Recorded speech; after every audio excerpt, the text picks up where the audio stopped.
Olá, sou o Marcos, mas podem me chamar de Mac, está bem?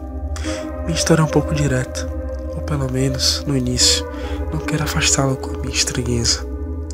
Sempre fui bastante tímido, mas na minha parte, era um meio de me esconder e até mesmo deixar a minha vida mais secreta. Bom, vou lhes contar um pouco sobre o que havia ocorrido na semana passada comigo e por que eu vim até aqui, este computador. Escrever essa história é um tanto quanto misteriosa, mas eu lhe aviso que a psicose pode pegar você também. Minha mãe me acorda geralmente às 5h40 da manhã, sendo que o horário certo é 5h20, mas nunca liguei pra isso, já que eu uso meu próprio despertador. Gosto de ser pontual, sabe? No colégio não é um dos lugares que mais gosto de estar, embora eu fique lá mais que a metade do meu dia. Isso é bem contraditório, não é mesmo? Eu e meu amigo Jorge jogávamos um pouco de RPG, de mesa, nos intervalos e horários vagos. Isso quando não nos zoavam ou roubavam nossas coisas. Afinal, eu era quieto e estranho demais para aquele lugar. E o Jorge, bem, ele era gordo e desajeitado. Outra coisa bem legal que eu vou contar a vocês é que eu sou adotado por um casal de italianos. Cresci sem conhecer meus pais biológicos, mas aprendi a conviver com isso normalmente. É o que eu acho. Afinal, estar sozinho às vezes era algo bom pra mim. E você, está sozinho também? Quando eu então chegava em casa, ia direto pros videogames. E quando não fazia isso, era quando eu era acusado de fazer algo de ruim no colégio. Mas isso não faz sentido, pois eu era bonzinho lá. Era um bom garoto mesmo. Meus pais adotivos foram os primeiros a me mostrarem injustiça. E de fato, aquilo foi ótimo, afinal, a psicose talvez possa pegá-los também, não é verdade? Havia um quarto que eu ficava em torno de 3 horas, até 5, trancado. Meus pais então o chamavam de o quarto da psicose. Sem banheiro, sem comida e água, pois era o que eles chamavam de castigo para crianças mais, embora eu já fosse grandinho para aquilo. Eu já tinha 15 anos. Na época, o quarto era totalmente escuro e fedia a mofo, pois também era bem úmido. A respiração era falha, mas eu ficava lá bem comportadinho, pois meus pais queriam o meu bem no final de contas, não é mesmo? Aquele quarto me mostrou um mundo diferente do que conhecemos. Eu percebi que talvez essa realidade possa não ser verdadeira. E você já pensou em um plano diferente de outro mundo? Isso parece ser viagem na minha cabeça, mas é algo que o quarto proporciona quando você fica por bastante tempo. Isso me deixa bem frustrado, pois eu sei que criava essas coisas para não me ligar que estava preso naquele quarto horrível. Eu até imaginava um mundo diferente atrás da porta, como que meus pais faziam quando eu estava lá dentro trancado. Eu pensava demais mesmo, e isso me preocupava. Ao sair do quarto, a luz era tão forte que minha pupila dilatava. Então eu olhava para os lados, via que não tinha ninguém ali. Eu estava bastante assustado, pois não era de costume eu ficar sozinho em casa.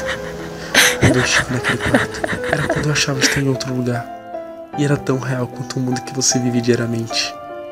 Pensei então que eles pudessem estar mortos ou sequestrados. Quase ligo para a polícia até. Logo eu escuto uma voz, bem fraca, mas dava para entender o que estava falando. Então a voz soou algo como: Mac, me ajude, eles estão vindo. Pareceu com a voz do Jorge, o que era bem estranho. Eu não tinha convidado para ele lá em casa. Naquele dia eu lembrei que meus pais tinham viajado. E também eles se esqueceram de abrir a porta do quarto da psicose. Acabei ficando por quase 10 horas lá. Ao sair fui logo no banheiro. E depois comi bastante doce, pois estava fraco e precisava de açúcar. Mas aquela voz continuava a me chamar. Por estar no quarto há bastante tempo, estava meio atordoado. Mas parecia que realmente o Jorge pedia ajuda. Eu nunca briguei, nunca peguei uma arma. Sou a pessoa mais medrosa que conheço. Isso não ajudaria em nada. Eu sei disso. Comecei a pensar que o Jorge estava realmente morrendo. Ou sei lá o que mais. Havia um filme em que eles torturavam adolescentes, como nós, para se divertirem. Foi a primeira coisa que eu lembrei, quando ele começou a gritar. Eu vi um pouco de sangue na cozinha indo para a sala, algo como uma trilha sangrenta. Fiquei com muito medo, pois eu tinha um caso grave de hematofobia. Andei bem devagar, eu nunca havia tremido tanto naquela noite. E ainda imaginei meu amigo Jorge já morto naquele instante.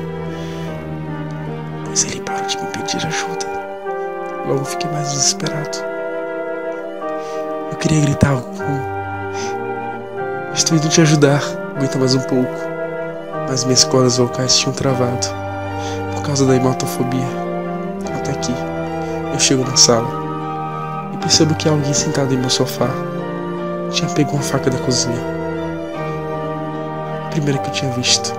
Era bem grande, por sinal. Para tentar salvar o meu amigo e virar um possível herói, ou coisa assim. Mesmo tremendo, eu me aproximo, seguro bem a faca e deixo os olhos quase fechados, para não ver o que eu poderia fazer após iniciar aquele ato impossível.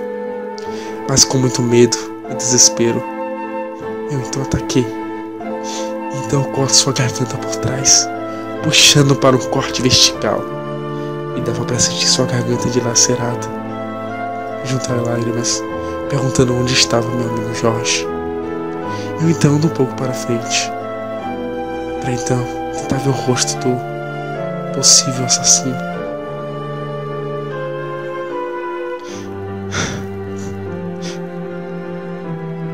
Não era para eu ter saído daquele quarto, pois a pessoa que eu tinha matado era ele, o Jorge. Ele estava jogando um videogame e com um enorme prato de macarronada encharcada de molho italiano que meus pais deixavam na geladeira para eu comer ao sair do quarto. Após isso, decidi voltar para o quarto da psicose, pois eu não sabia se aquela realidade era de fato o que eu queria.